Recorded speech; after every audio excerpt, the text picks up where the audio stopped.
Amém, amém, graças a Deus. Vocês estão bem? Estão bem? Que bom, graças a Deus. Vamos falar então da palavra do Senhor? Então já quero pedir para você abrir a sua Bíblia no Evangelho de Mateus capítulo 24. Aí você vai abrindo aí, Evangelho de Mateus capítulo 24, a partir do versículo 36.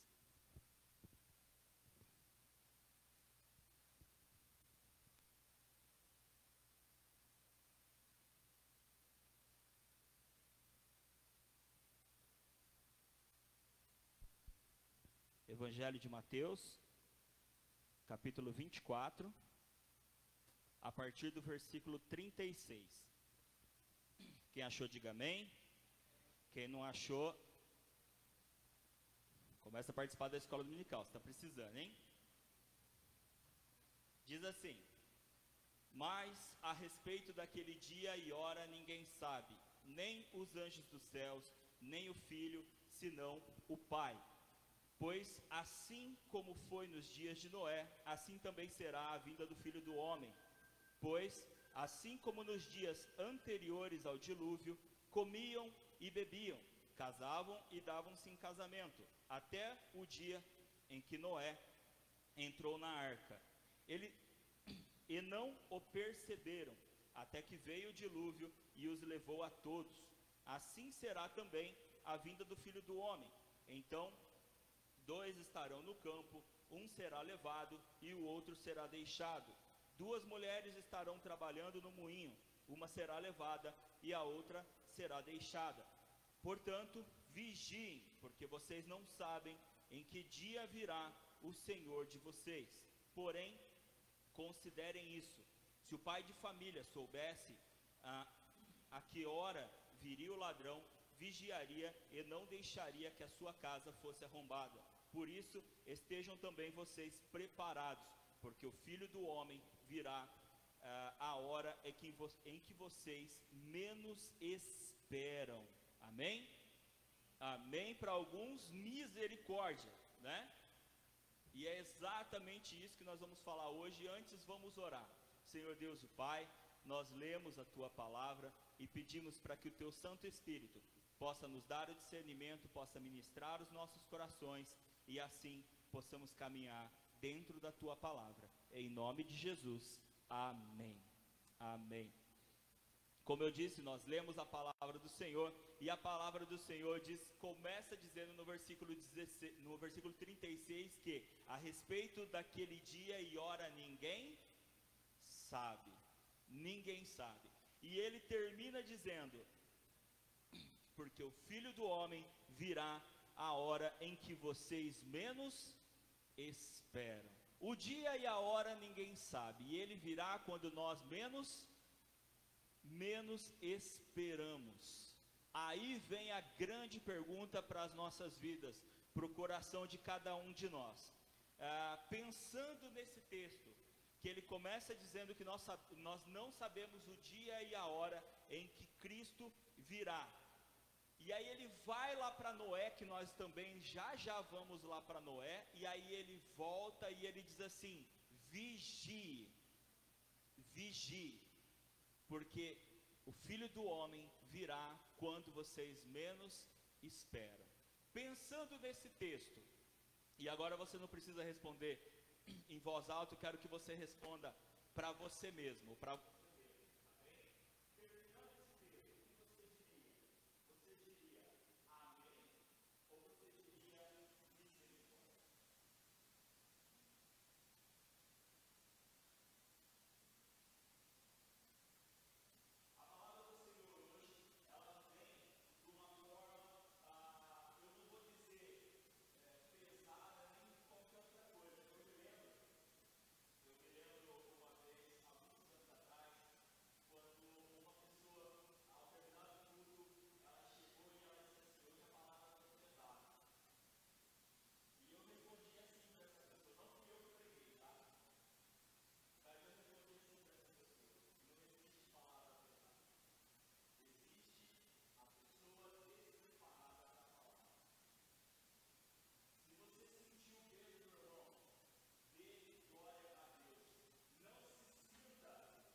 se sinta de qualquer outra forma senão aquilo exatamente que Deus quer.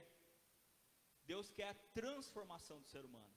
Ele quer a transformação dos seus filhos e filhas. Aliás, Ele quer que as suas criações, que as suas criaturas se tornem seus filhos.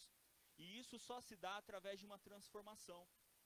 Se você entendeu que a palavra foi meio pesada, significou que ela foi exatamente para você.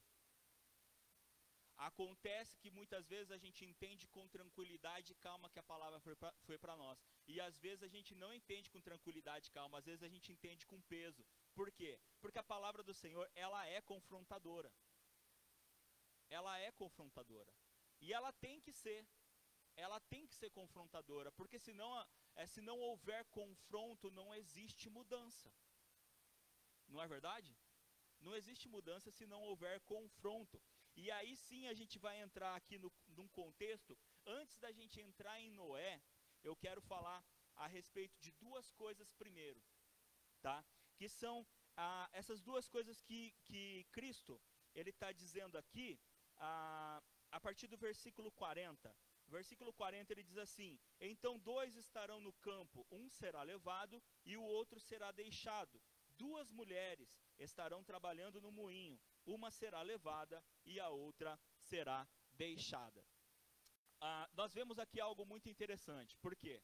Porque quando ele fala sobre 2 homens estarem no campo, e um ser levado e outro deixado, e depois ele vai dizer sobre 2 mulheres estarem trabalhando no moinho, e também uma ser levada e a outra deixada, nos deixa claro algumas coisas.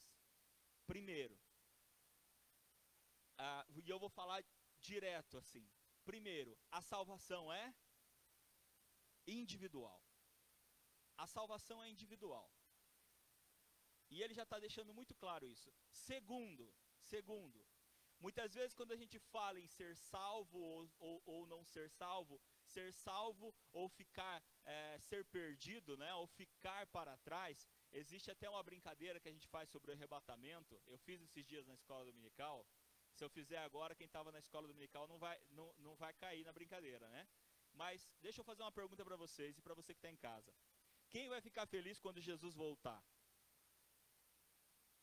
Bom, ninguém vai ficar feliz, não é verdade? Porque quem for arrebatado não vai ficar, e são os únicos que vão estar felizes, não é verdade? Então existe essa brincadeira que a gente faz, né? Quem vai ficar feliz quando Jesus voltar, né? E aí a gente fala assim: eu não vou ficar feliz porque eu vou subir, né? E quem ficar com certeza não vai ficar feliz, não é verdade? Então, a gente tem a primeira questão, que a salvação é individual. A gente tem uma segunda questão, que aqui ele não só está tratando da individualidade da salvação, mas ele também está dizendo que pessoas com vínculos, e vínculos muito próximos, podem ter entre o seu próprio meio pessoas salvas e não salvas. Quando ele diz lá, então 2 estarão no campo, um será levado e o outro deixado. Muitas vezes nós achamos que o vínculo nos agracia com algo do outro. Por exemplo, a minha mãe é uma mulher de tanta oração. Quem nunca pensou assim? Conhece alguém da sua família que é uma pessoa de muita oração? Eu sou meio falho, não sei o quê, mas minha mãe, olha, pensa numa mulher que ora, que está na igreja, que não falha. Esse texto está dizendo assim para você: a tua mãe vai para o céu, mas você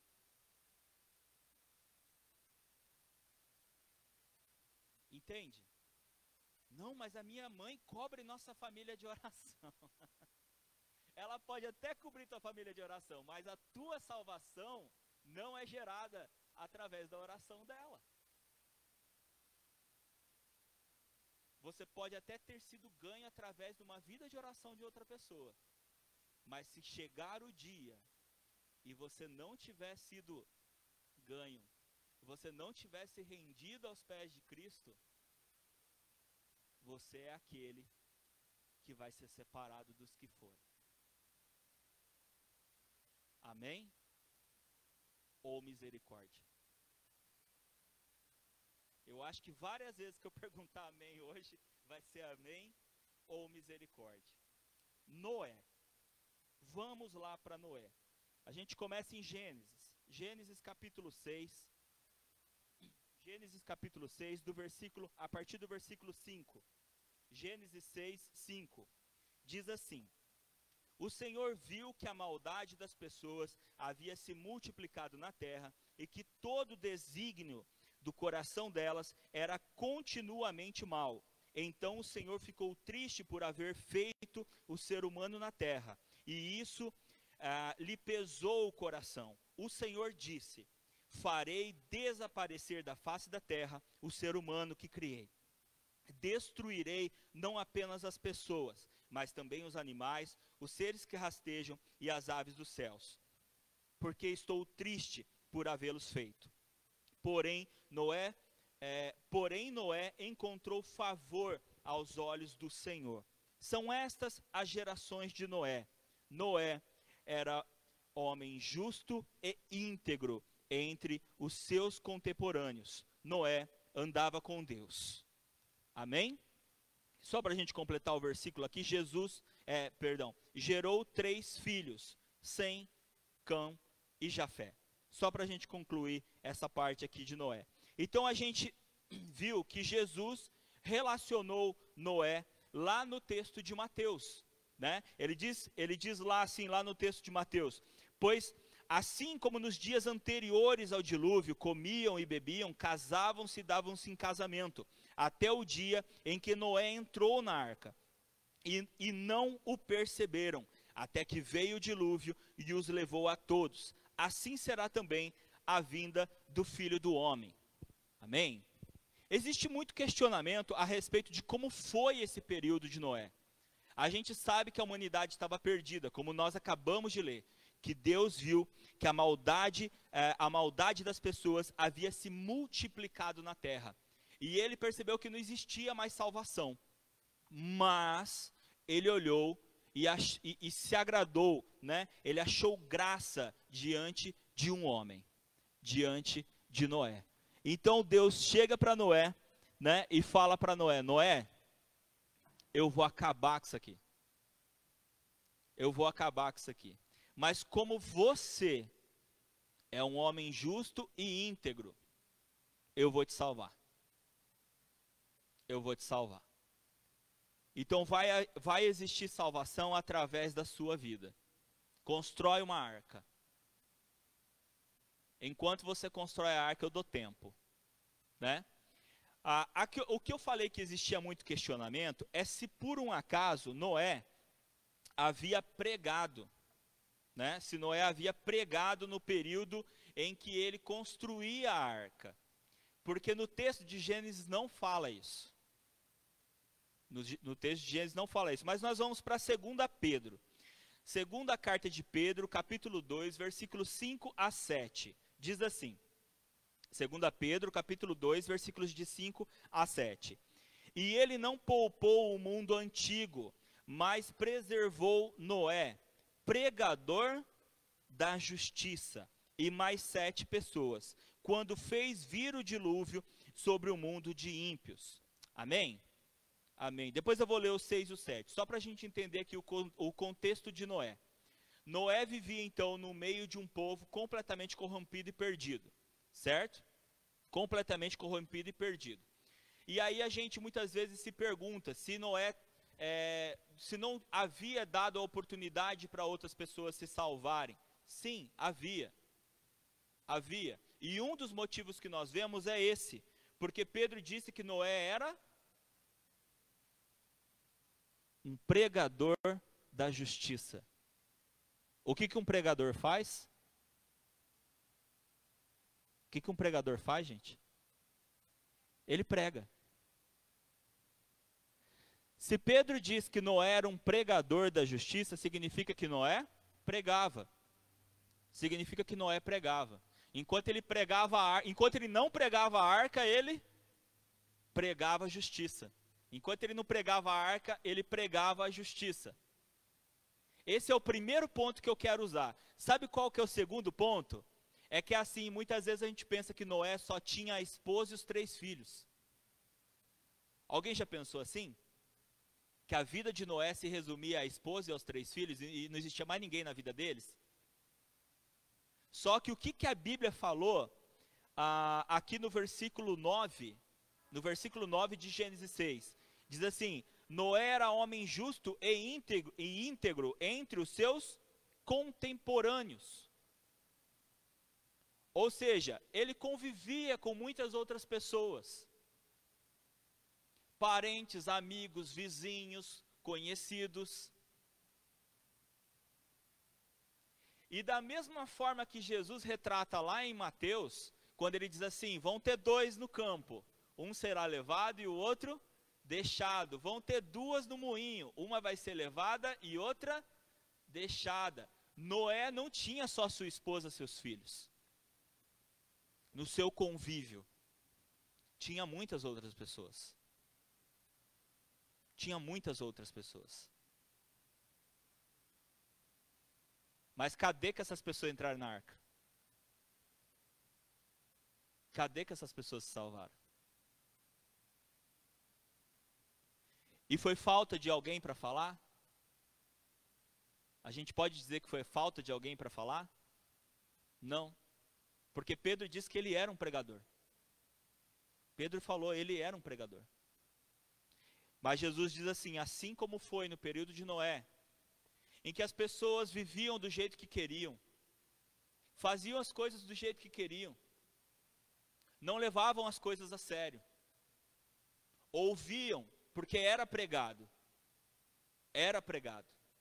porque Pedro disse que Noé pregava, então era pregado, mas as pessoas não davam ouvido à pregação, as pessoas não davam ouvidos aos avisos de Deus, sobre o pecado das pessoas, sobre a forma das pessoas viverem de qualquer jeito.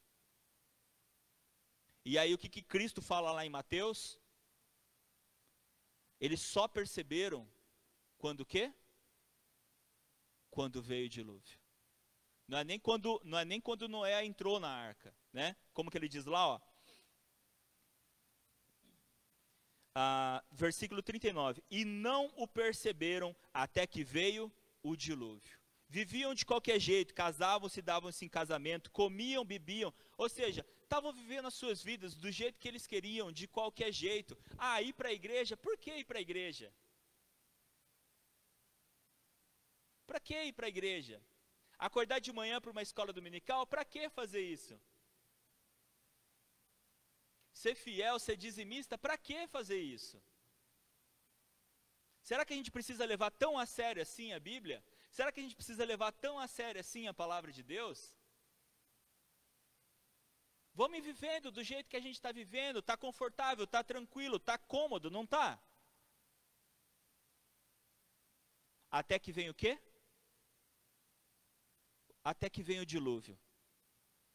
E fica tarde demais para perceber o que estava fazendo. E fica tarde demais para poder tomar outra decisão. E fica tarde demais para correr na arca. Sabe por quê? Porque a arca está fechada. E nem Noé tem a capacidade de abrir a arca. Porque como vocês sabem, quem fechou a arca foi Deus. Porque Noé não tinha a capacidade de fechar aquela porta. Era muito grande. E a Bíblia diz que Deus fechou e selou a arca. Mesmo que chegassem lá, Noé, pelo amor de Deus, Noé, abre esse negócio aqui. Falei assim, eu não posso fazer nada. Eu não posso fazer nada. E é interessante que a gente pode usar um outro texto que fala muito a esse respeito. Lucas, vamos lá para o Evangelho de Lucas, capítulo 16. Evangelho de Lucas, no capítulo 16, versículo 19. 16, 19. Do versículo 19 ao versículo 31, nós vamos observar uma coisa. Tem aqui a história de Rico e Lázaro, que todo mundo conhece. Não conhece? Rico e Lázaro. Vai do versículo 19 ao versículo 31. Então a gente vai ver lá. Ora, havia certo homem rico que se vestia de púrpura e de linho finíssimo e que se alegrava todos os dias com grande ostentação.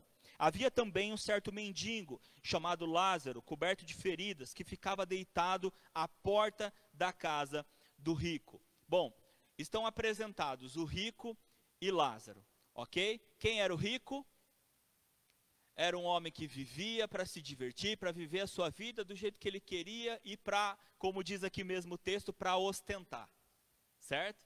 Ostentar a sua vida, né? Eu fico imaginando se fosse ele nos dias de hoje, como seria o Facebook e o Instagram dele. Pura ostentação, não é? Pura ostentação. Olha o banquete de hoje. Olha para onde que eu fui hoje, passeio. Passeio no parque com a família. Restaurante hoje com a família. Comidinha especial hoje. Mas a igreja? Deixa para depois, isso aí não é coisa séria. Em contrapartida ele fala de Lázaro, um homem extremamente humilde, mas que era um homem puro de coração. Se a gente der sequência no texto, vai dizer que os dois morreram. Lázaro morreu e o rico também morreu. E vai dizer o seguinte, que o Lázaro foi levado pelos anjos até o colo de Abraão. Enquanto o rico foi para o quinto dos infernos. E fala que o texto que lá do inferno, o rico está lá na angústia e no sofrimento, ele olha ao longe e ele vê quem? Lázaro. Ele vê Lázaro. E aqui eu já vejo uma coisa incrível. Incrível. Sabe o quê? Engraçado como agora ele viu Lázaro, né? Engraçado como agora ele vê Lázaro. Quando estava na porta da casa dele, morrendo de fome, morrendo de doença, ele não via, né? Mas agora ele viu rapidinho. Quarta-feira eu estava pregando a respeito de Dara e Daniel. Quem assistiu? E o que eu falei? Quando vem uma situação de sofrimento, a gente é louco para correr atrás do crente. Não é? Aí está lá o rico no inferno sofrendo, ele olha para o crente, Lázaro, e começa a implorar, e começa a falar para Abraão, Abraão, pelo amor de Deus, fala para Lázaro pingar o dedo na água e deixar uma gota cair na minha boca. Abraão responde assim para ele, negativo. Você gozou de tudo na terra, você viveu na terra do jeito que você queria. Você não levou nada a sério. Você só levou a tua vida a sério. Só a sua vida importava. Você viveu a tua vida do jeito que você queria. Você não ouviu, você não prestou atenção. Agora é isso daí que você tem. Mas, por favor, pede para Lázaro. Não, não pode. Tem um abismo enorme aqui entre nós dois. Em outras palavras, ô rico, a porta da arca fechou. A porta da arca fechou. Você não entra mais. Você não entra mais. Você não viu o dilúvio? Mas você foi avisado do dilúvio. Você foi avisado. Você não quis ouvir. Você não quis mudar a tua vida. Você não quis aceitar a palavra. Então, pelo amor de Deus, fala para Lázaro ir lá falar com os meus irmãos, que eu tenho os meus irmãos, eles estão vivendo do mesmo jeito que eu. Fala para ele ir lá falar para os meus irmãos, para que os meus irmãos não venham parar aqui onde eu parei. Não. As mesmas oportunidades que você teve de ouvir, os seus irmãos têm também. Como diz aqui no texto, Abraão fala assim para o rico, eles têm Moisés e os profetas, que traduzindo para nós significa assim, Moisés significa a lei, tá? Ou seja, ele tem os mandamentos, tem a lei do Senhor, e tem os profetas, ou seja, aqueles que anunciam a palavra do Senhor. Ele tem Moisés e os profetas, eles que escutem. Eles que escutem. Irmãos, a gente não sabe o dia nem a hora. E ele vai vir quando a gente menos espera. Nós estamos como Noé, trabalhando na arca, ou nós estamos como as outras pessoas, vivendo de qualquer jeito, fazendo aquilo que a gente acha que tem que fazer,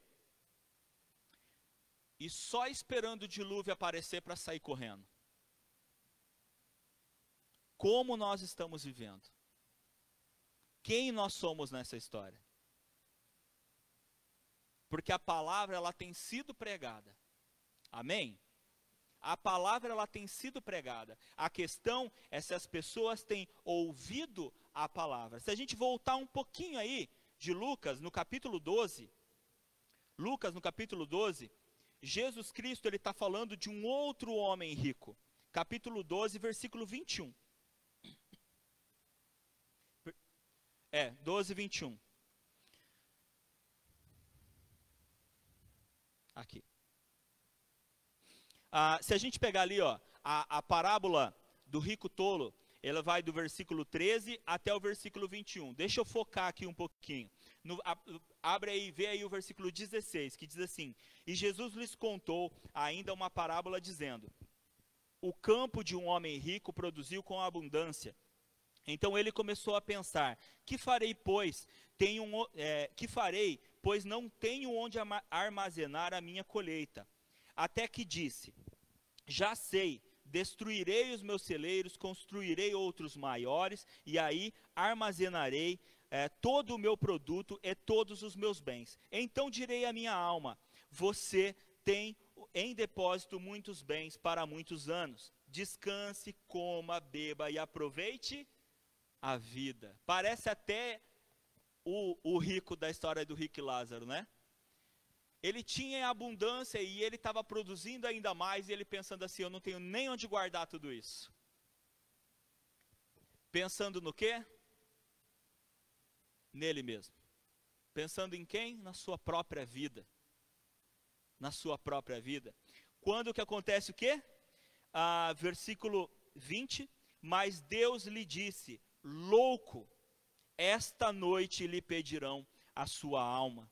E o que você tem preparado, para quem será? E o que você tem preparado, para quem será? Você vai destruir celeiros, você vai construir maiores, você vai armazenar ainda mais coisa, para que você possa comer, beber e descansar. Só que é o seguinte: você não vai fazer isso, porque você vai morrer ainda hoje. Será que ele esperava por isso? Será que ele esperava por isso? Não. Versículo 21. Assim é o que ajunta tesouros para si mesmo, mas não é rico para com Deus. Aquele que junta tesouros para si mesmo, mas não é rico para com Deus. Não é rico para com Deus. Na história de rico e Lázaro, quem era rico para com Deus? Era Lázaro. Lázaro era rico para Deus. E o rico era pobre. E o rico era pobre. Porque ele só conseguia ver a sua própria vida, ele só conseguia ver o seu próprio egoísmo, ele só conseguia ver a forma com que ele queria viver. A forma com que ele queria caminhar. E não aquilo que, de fato, Deus esperava, aquilo que, de fato, ele precisava fazer. Assim como esse rico chamado por Cristo aqui de louco, para quem você vai deixar todas essas coisas. Mateus 11:15 diz assim: quem tem ouvidos para ouvir, ouça. Quem tem ouvidos para ouvir, ouça. Não ouviram Noé. O rico de Lázaro também não ouviu. E tantos outros, Jesus está dizendo: quem tem ouvidos, ouça. Mas infelizmente, muitos não vão ouvir. Como Jesus Cristo mesmo falou: 2 no campo, um será levado e o outro deixado. Quem tem ouvidos, ouça. 1 Pedro 5,8 diz assim: sejam sóbrios e vigilantes. Primeira carta de Pedro 5,8. Sejam sóbrios e vigilantes. O inimigo de vocês, o diabo, anda em derredor, como um leão que ruge, procurando alguém para devorar. Amém? Ou misericórdia? Amém ou misericórdia? Sejam sóbrios e vigilantes. Em outras palavras, parece até que Pedro está ouvindo essas histórias que eu estou contando e está concluindo, não parece? Gente, vocês ouviram de Noé? Vocês ouviram de rico Lázaro? Vocês ouviram do rico tolo? Vocês ouviram? Então, gente, sejam sóbrios e vigilantes. Porque o inimigo de vocês, o diabo, ele anda em derredor, como um leão que ruge, procurando alguém para devorar. Sabe qual que é o grande problema de muitas pessoas? O grande problema de muitas pessoas é que tem muita gente brincando de ser crente e não percebeu que o diabo não brinca de ser diabo. Tem muita gente brincando de ser crente, levando a vida cristã na brincadeira, levando a vida cristã de qualquer jeito, e não está se atentando aos avisos de Deus, não está se atentando aos avisos da palavra. Quando o dilúvio descer, tá certo, você vai dizer assim, mas Deus prometeu nunca mais derramar um dilúvio, mas vocês estão entendendo a analogia, né? Vocês estão entendendo a analogia, que foi a que Cristo usou lá em Mateus 24. Cristo usou essa analogia, eu estou repetindo Cristo. Quando o dilúvio vier, quando a hora chegar, vai ser igual no dilúvio. Não fica perdido, porque senão você só vai perceber a hora que o dilúvio descer, aí, meu querido, a arca está fechada, não tem mais o que fazer. Não tem mais o que fazer. Não brinque de ser crente, porque o diabo não brinca de ser diabo. E Deus não brinca de ser Deus. E aí Deus não brinca de ser Deus, não tem outro versículo para eu falar, senão Gálatas capítulo 6, versículos de 3 a 8 aqui para a gente fechar, para a gente concluir.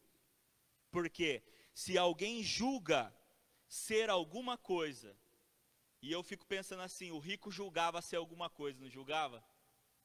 Porque se alguém julga ser alguma coisa, e aí talvez você pense assim, mas eu não sou rico, eu não me enquadro nisso daí. Bom, a questão não é ser rico ou ser pobre, a questão é como nós estamos vivendo a nossa vida. Como nós estamos vivendo a nossa vida. Porque se alguém julga ser alguma coisa, não sendo nada, engana-se a si mesmo. Você não está enganando outra pessoa. E principalmente, você não está enganando duas pessoas fundamentais na tua história que você não está percebendo, que são o diabo e Deus. Você pode enganar várias pessoas ao seu redor, você pode enganar os teus amigos, você pode enganar a tua família, você pode enganar teu pastor, você pode enganar qualquer pessoa. Mas a pessoa que você está mais enganando é você mesmo. Só engana, como diz aqui, como Paulo disse aqui aos Gálatas, engana-se a si mesmo. Mas Deus e o diabo, você não engana. Você não engana. Mas que cada um examine o seu próprio modo de agir, e então terá motivo de gloriar-se unicamente em si e não no outro. Terá motivo de se gloriar em si e não no outro. E aqui, uma palavrinha em parênteses, lembrando do que a gente começou do texto de Mateus. Ninguém pega carona para o céu. Ninguém pega carona para o céu. Amém? Ou misericórdia? Se você está tentando ir para o céu, pegando carona em alguém, esquece isso. Você está enganando a você mesmo. É você que você está enganando, mais ninguém. Amém? Porque cada um levará o seu próprio fardo, mas aquele que está sendo instruído na palavra, compartilhe todas as coisas boas com aquele que o instrui. Não se enganem, era nesse ponto aqui que eu queria chegar. De Deus não se zomba. Não se engane, de Deus não se zomba, pois aquilo que o homem ou que a pessoa semear, isso também colherá. Quem semeia para a sua própria carne, da carne colherá corrupção, mas quem semeia para o Espírito, do Espírito colherá vida eterna. Amém ou misericórdia? Eu espero que agora seja amém para todo mundo. E eu quero convidar você a se colocar em pé, que a gente vai orar. Você que está em casa, que você possa se colocar em oração, em nome de Jesus Cristo. O dia e a hora ninguém sabe. O fato é que o Filho do Homem virá quando nós menos esperamos. Então, que nós possamos seguir o conselho de Cristo e também seguirmos o conselho de Pedro, que disse: vigia, vigia, porque o teu inimigo, ele não está brincando.